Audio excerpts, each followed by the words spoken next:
Just leave. Yeah. Oh, I've never had anyone walk out before, but... We are. Toss-up, pal. He had heard it all before. The jokes about his falsetto, the endless punchlines about disco, the cheap shots about tight pants and high voices. But that night, on live television, Barry Gibb did something that shocked millions. He stood up, he looked the host in the eye, and he walked out. No dramatic monologue, no angry shouting, just a quiet decision. That said everything. It was 1997, and the Bee Gees were in the middle of yet another comeback. They had spent decades proving themselves over and over again to critics, fans, and the industry itself. But in the middle of a TV interview, something snapped, and for once, Barry Gibb let the world see it. Some called it awkward, others called it legendary. But for Barry, it wasn't about television. It wasn't about the cameras or the headlines. It was personal. Because when you've spent your whole life being laughed at, there comes a moment when you simply say, no more. But what exactly pushed Barry over the edge? What was said in that studio that finally made him walk? And what pain had he been carrying? Long before the first joke landed, this is the story behind that walkout. The silence that echoed louder than the laughter. And the moment the eldest Bee Gee decided he didn't have to smile anymore, not this time. Love stories that go deeper than the headlines? Subscribe to Retro Waves for the true emotional journeys behind music's biggest legends. Because behind every hit is a moment like this. October 30th, 1997. The Bee Gees' Barry, Robin, and Maurice Gibb arrived on the set of Clive Anderson All Talk, a popular BBC talk show known for its sarcasm, irony, and offbeat interviews. They had been invited to promote their latest album, Still Waters, which had surprised the industry with its success. It was a moment of resurgence for the brothers, another chapter in a long, complicated legacy. The Bee Gees were no strangers to comebacks. They had climbed and fallen more times than most artists could survive, from British invasion beginnings to their explosive success in the disco era. They had endured ridicule, rejection, and redemption. By the mid-90s, they were once again proving that their music and their bond was stronger than public opinion. But the world hadn't changed as much as they had hoped, and neither had the jokes. From the moment the interview began, the tone was clear. Host Clive Anderson opened with light jabs, poking fun at their age, their past, and their signature vocal style. Now, what was that? Because that's perhaps the most distinctive thing now, that high-pitched... Oh, the falsetto. That's it, yes. At first, the brothers responded politely. Barry, the seasoned frontman, kept his cool. He had done this dance before, but it quickly escalated. Anderson joked that Barry's falsetto reminded him of a cartoon mouse. Were you working with Mickey Mouse at the time? Minnie. Yeah. No, he got his voice from me. He referred to them as the Sisters Gibb. Because I didn't realise you were real brothers. I think you were sisters, actually. Yes. But Well, I thought we were coming to that in a few... He mocked the titles of their songs, interrupted their answers, played the crowd for laughs. The audience laughed. Barry didn't. Behind his smile was something colder, something older, a weariness that couldn't be hidden anymore. Because this wasn't just another sarcastic TV host. This was everything Barry Gibb had been swallowing for decades, now served up in front of millions. And what the cameras captured that night was only the surface. So what really happened during that interview? And why did Barry Gibb, the always professional, always polished face of the Bee Gees, finally break? Barry Gibb had perfected the art of restraint. As the eldest of the three brothers, he had always been the anchor, the mediator between Robin's intensity and Maurice's mischief. He was the leader on stage, the spokesman in interviews, and the one most expected to keep things professional. That night, when the red light went on and the camera began rolling, Barry smiled like he always did, but it didn't reach his eyes. From the start, Clive Anderson's questions were more jokes than journalism. End of the 70s, the decade which fashion forgot. Yes. And, right. Yeah, and now you sometimes get the blame for it. You know, The banter, while intended to be clever, leaned into mockery. Barry's voice, compared to Mickey Mouse, their song titles, called forgettable. Even their very identities as the Bee Gees were played for laughs. At one point, Anderson quipped that his dog liked their high-pitched music, then turned to the camera and winked. The audience giggled. But I find that difficult to follow the high pitch. My dog loves it, but I was just... but do you enjoy... Barry didn't respond, not because he didn't hear it, but because he'd heard it all before. He shifted in his seat, crossed his legs, gave a tight professional smile. He tried for a moment to return the energy, play along. But the jokes kept coming, and the smile began to fade. What most people didn't see was that Barry wasn't angry. He was disappointed. And disappointment hurts more than anger ever could. To understand Barry's reaction, you have to understand the weight he carried. The Bee Gees weren't just another pop act. They were survivors of every era of modern music, adaptable, prolific, and more complex than the press ever gave them credit for. In the 1960s, they were lauded as the Australian Beatles, a trio of young, emotionally raw songwriters who wrote and harmonized with startling depth.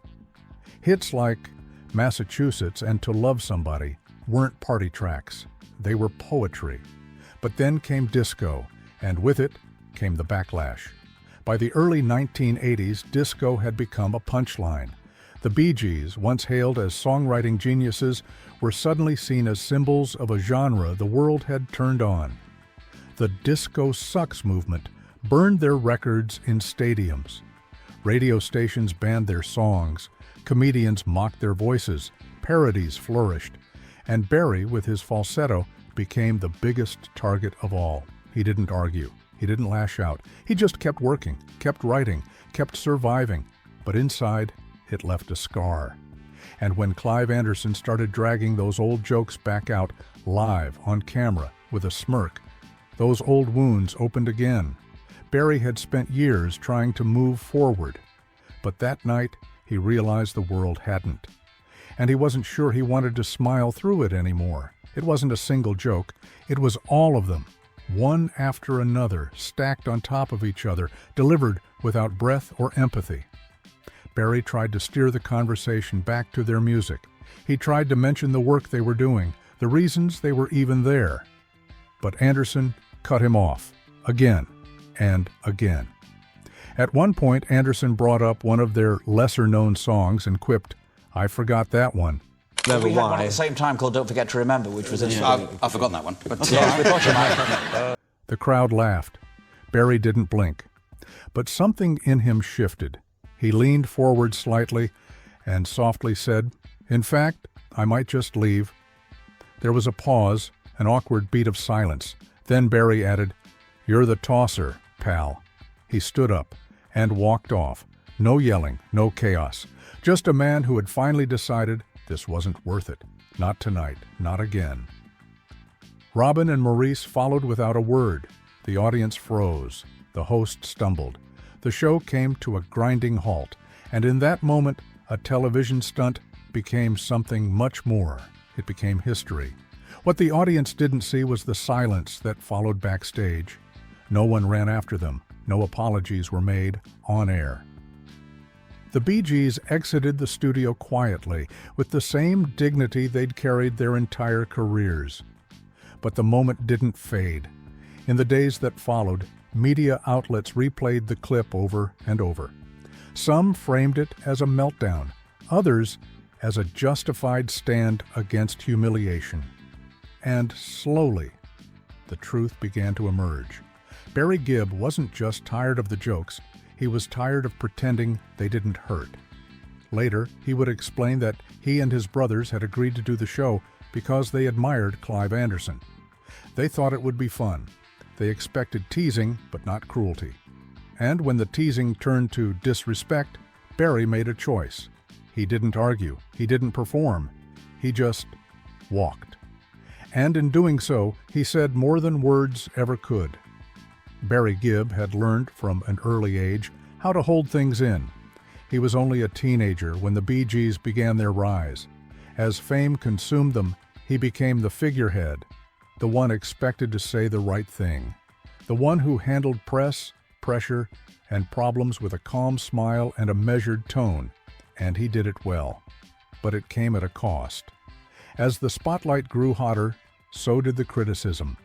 The falsetto that had once been seen as innovative became the punchline of late-night shows. The band that had defined a generation was mocked as passé. Barry had watched all this unfold in silence. He watched his youngest brother, Andy, die tragically at just 30 years old, his career destroyed by the same public that had once celebrated him. He watched Robin wrestle with fame's shadows. He watched Maurice, his closest friend, use humor to shield deep pain. And through it all, Barry carried the weight. He was the one who held the line, the one who never snapped, until that night. That single walkout wasn't just about Clive Anderson. It was about everything Barry Gibb had quietly endured for decades. He had smiled through every insult, until finally, one night, he didn't. It's easy to mistake Barry's exit for a loss of temper, but that would miss the point entirely. There was no raised voice, no threat, no storming off stage. There was only resolve. In a world where celebrities are trained to perform through discomfort, Barry Gibb chose honesty over decorum. He chose silence over spectacle. And he didn't just walk out of a room, he walked out of a cycle, the one where artists are expected to accept ridicule for the sake of ratings, the one where pain is treated like entertainment. He broke that rhythm, and he did it without breaking himself. Some TV personalities were stunned. Others privately applauded the move. Fans flooded message boards and fan clubs with support. Many shared their own stories of loving the Bee Gees through decades of public mockery, of how that walkout felt like a stand for them too. Barry didn't need to explain himself, because in that moment everyone watching understood. In the months and years that followed, Clive Anderson did speak about what happened. He admitted that he'd gone too far, that his pitch was off, that what was meant to be playful had become uncomfortable, even cruel. He said it was one of the few interviews he truly regretted. But Barry never made it personal. He didn't attack Clive. He didn't campaign against the show. He didn't make a spectacle of it. He simply moved on. That was the most powerful part, because Barry wasn't trying to win a moment. He was trying to protect something far more important: his family, his brothers, their legacy. He had spent a lifetime writing love songs, anthems, and ballads that shaped modern music. The Bee Gees had sold over 200 million records. They had written hits for everyone from Diana Ross to Barbra Streisand to Kenny Rogers. And yet, they were still being laughed at. So Barry walked out. Not for the drama, but for the principle. Because at some point, even legends have to draw the line. What made that moment unforgettable wasn't just the exit. It was what it represented. For decades, Barry Gibb had been a symbol of perseverance. He'd weathered the collapse of disco, the loss of his youngest brother, the death of his twin, and the fading of musical eras, all while carrying his family's sound forward. But on that stage, it wasn't about fame or charts, our career strategy. It was about dignity. He didn't slam the mic. He didn't shout. He just walked.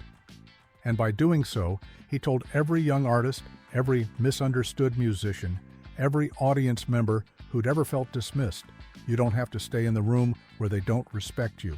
You can stand, you can leave, and you can do it with your head held high. The clip of Barry walking out became one of the most talked about TV moments of the decade. It played on news shows. It trended on early internet forums. It became the stuff of media legend. But the truth was quieter. After the walkout, Barry didn't rush to justify himself. He didn't apologize. He didn't explain. He didn't need to. Because for once, he had let the world see the thing he had hidden for years. That underneath the charm and the professionalism, he was human. He had limits. He had feelings. He had pride. And maybe, just maybe, it wasn't his smile that made him great. It was knowing when not to use it. The public had often misunderstood Barry Gibb. They saw the falsetto, the suits, the glamour, but they didn't see the strength it took to survive constant reinvention, or the silence he carried when his family suffered. That night, he didn't cry, he didn't scream, but he said something very clearly: "I don't need this," and he left, not defeated, not broken, but whole.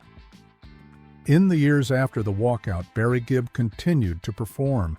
He honored his brothers, he gave interviews, he kept writing, he kept singing. But he never went back to explain that moment. He didn't have to. Because for those who truly understood the Bee Gees, that walkout wasn't a blip. It was a full-circle moment. A man who had spent his life proving his worth finally realized he didn't need to anymore. There's something deeply powerful in choosing when to speak, but sometimes the most powerful moment is knowing when to leave. That's what Barry taught the world that day, that legends don't always make noise. Sometimes they say everything with silence, and in that silence, you could see the pain in his eyes, but you could also see the strength. That was Barry Gibb's walkout, the moment he chose respect over routine and silence over spectacle. If you felt the weight of that moment, subscribe to Retro Waves.